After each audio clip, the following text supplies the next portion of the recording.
విశ్వావసునామ సంవత్సరంలో కన్యా రాశి వారికి ఏ విధంగా ఉంటుంది అన్న విషయాన్ని చూస్తే టో పా పి ఈ అక్షరాలతో ప్రారంభమయ్యే నామాక్షరాలు ఏవైతే ఉంటాయో అవన్నీ కన్యా రాశిలో చూసుకోవాలి. అంటే ఉత్తరా నక్షత్రం 2, 3, 4. అలాగే హస్తా నక్షత్రం 4 పాదాలు కన్యా రాశిలోనే ఉన్నాయి. పూ షణ్ణాఠ ఇవన్నీ. అలాగే పే పో అంటే చిత్తా నక్షత్రం 1వ పాదం, చిత్తా నక్షత్రం 2వ పాదం. ఈ అక్షరాలతో మొదలయ్యేటటువంటి పేర్లు ఏవైతే ఉన్నాయో వారందరూ కన్యా రాశినే చూసుకోవాలి. ఈ కన్యా రాశి వారికి ఈ సంవత్సరము పట్టిందల్లా బంగారంగా ఉంటుంది. కారణం ఏంటి? 100% గ్రహబలం అనుకూలంగా ఉంది. ఇక్కడ భాగ్యలాభ బృహస్పతి యోగము అంటే సంవత్సర ప్రారంభంలో 9వ రాశిలో ఆయన యోగాన్ని ఇస్తూ ఉంటే సంవత్సర అంతంలో లాభ బృహస్పతిగా ఆయన చాలా విశేషమైనటువంటి లాభాలతో సమానంగా ఉంటుందన్నమాట ఫలితం. అవునండి, కన్యా రాశి వారికి చాలా చక్కగా ఉంది. అలాగే సప్తమంలో శని బలం అంత అనుకూలంగా లేదు. ఇక షష్ఠ స్థానంలో రాహువు ఆయన కూడా అనుకూలిస్తున్నారు. ఇక కేతువు యొక్క ఫలితాన్ని చూస్తే ఆయన సంవత్సరాంతము జన్మ ద్వాదశ రాశుల్లో సంచారము ఆయన అనుకూలంగా లేదు. మొత్తం మీద 100% బాగుంది. కారణం ఏంటి? సంవత్సరం మొత్తము అత్యధిక కాలము ఈ గురుబలంతో పాటు రాహుబలం కూడా ఉంది కాబట్టి చాలా విశేషంగా ఇక్కడ గోచరిస్తోంది. ఇక ఆదాయ వ్యయాలను చూస్తే ఆదాయం 14, వ్యయం 2, రాజపూజ్యం 6, అవమానం 6. 2 బాగున్నాయి. వచ్చిన ధనాన్ని భవిష్యత్తు అవసరాలకు వినియోగించుకునే విధంగా సద్వినియోగం చేసుకోవాలి. రాజపూజ్యము అవమానాలు సమానంగా ఉన్నప్పుడు కీర్తి ప్రతిష్టలు చాలా బాగుంటాయి. భాగ్య బృహస్పతి యోగము సకల శుభదాయకము, సౌభాగ్య సిద్ధిని ప్రసాదిస్తుంది.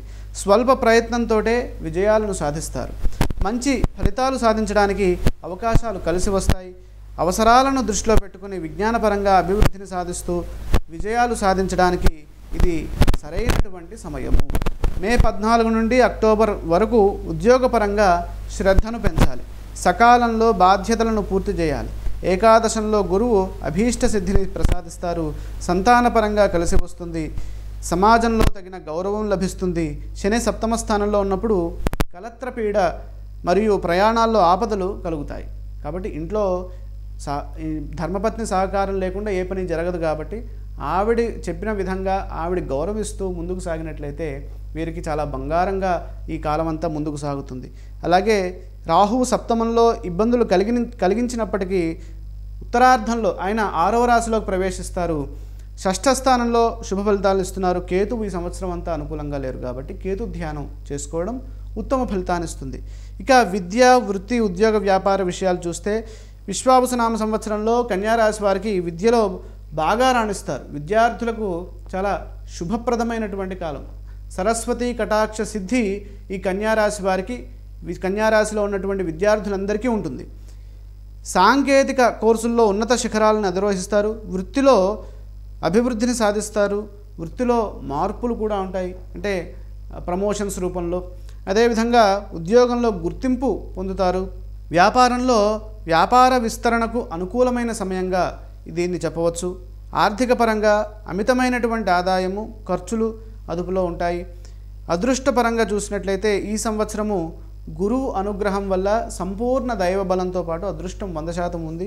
కన్యా రాశి వారికి సంపూర్ణ గ్రహ యోగం అనుకూలంగా ఉన్నందువల్ల ప్రత్యేకంగా గ్రహ ధ్యానాలు చేయవలసిన పని లేదు. ఇష్టదైవ ప్రార్థనతో విజయాన్ని సాధించవచ్చు. చాలా మంచి శుభసూచకమైనటువంటి ఫలితాలు కన్యా రాశి వారికి ఉన్నాయి. తదుపరి తులారాశి.